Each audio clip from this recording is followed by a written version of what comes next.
Bonjour à tous et bienvenue dans notre compte-rendu matinal.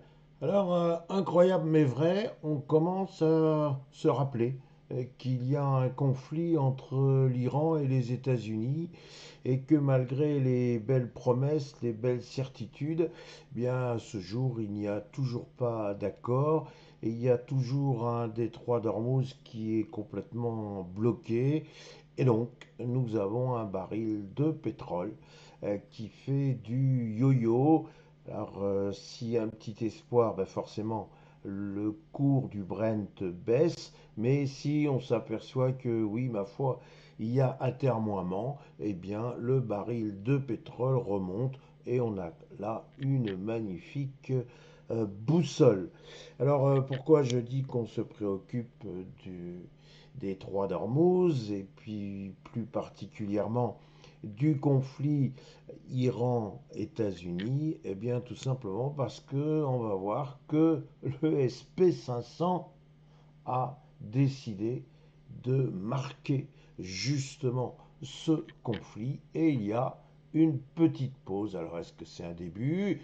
C'est ce que l'on va voir. Alors, allons immédiatement sur nos graphes avec notre CAC 40. Ben, le CAC 40, j'ai envie de dire que là, ça fait plusieurs jours que je me répète parce que je n'ai pas grand-chose à vous dire, si ce n'est de constater un peu plus que le CAC 40 est bloqué entre 8100 points et 8300 points.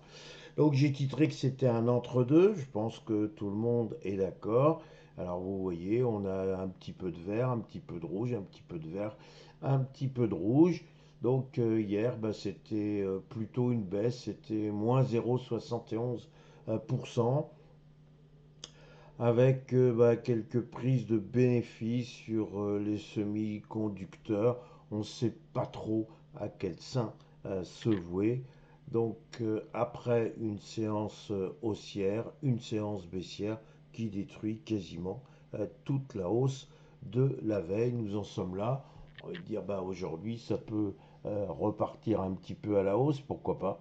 Et donc ben, à part du yo-yo, c'est tout ce qu'on peut promettre concernant le CAC 40. Autant vous dire que mon sentiment de prudence ne va pas en se dissipant. Si maintenant j'en viens à mon S&P 500, eh ben vous voyez ce que je vous disais, il y a eu une pause, on a envie de dire enfin du rouge, comme si on avait eu chaud, chaud, chaud, et d'un seul coup, il y a une baisse de température.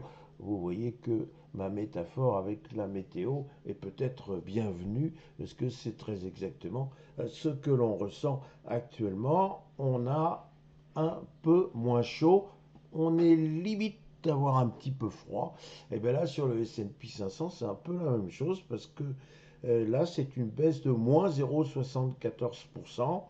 C'est une baisse relativement sensible pour le S&P 500. Et puis si on regarde de plus près, on voit que la séance est matérialisée par une bougie rouge qui est quasiment pleine, ce qui veut dire que on a ouvert sur une petite note de faiblesse et cette petite note de faiblesse, eh bien, elle a grossi, grossi pour terminer sur les moins 0,74%. Alors, on a abandonné les 7600 points, on n'est pas sur les 7500 points. Donc, effectivement, il faut savoir si le S&P 500 va continuer ou non son petit périple baissier. Ce que l'on peut observer, c'est que du côté de l'IA, on devient de plus en plus exigeant, c'est assez normal compte tenu du niveau de valorisation. Et il y a une société importante aux États-Unis qui s'appelle Broadcom. Et Broadcom a publié des résultats que l'on va qualifier d'exceptionnels. Eh bien, figurez-vous que ça n'a pas suffi.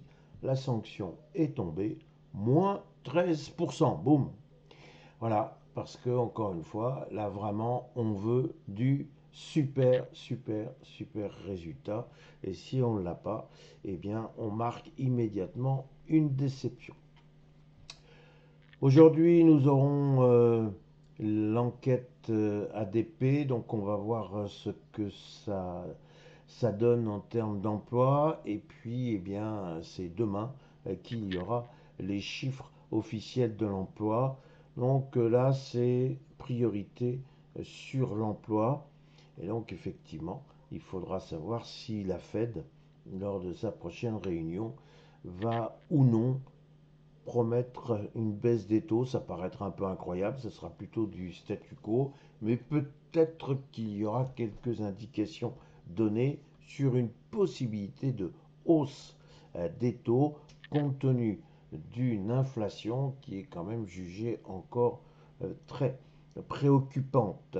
Voilà, donc nous avons une Fed qui a rendu son livre beige, le fameux livre qui permet de savoir un petit peu quelles vont être les bases de la prochaine discussion au sein de la Fed. Et l'on apprend que la Fed se préoccupe de la hausse du coût de l'énergie. En d'autres termes, il serait très très bien que le détroit d'Ormuz soit libéré, que les cours du pétrole baissent et que les Américains puissent partir en vacances sans avoir le poids du coût de l'essence ou du diesel. Voilà où nous en sommes. Donc nous allons voir si le S&P 500 continue son petit affaiblissement ou si au contraire c'était quelque chose d'épiphénoménal. Bon, encore une fois, il suffit qu'il y ait une entreprise de l'IA qui nous annonce encore un super un gain et vous verrez que tout va repartir. Encore une fois, là je trouve que tout ce qui alimente l'imprudence est à retenir. Voilà ce que je voulais vous dire pour aujourd'hui. Il me reste à vous souhaiter une excellente séance. Merci.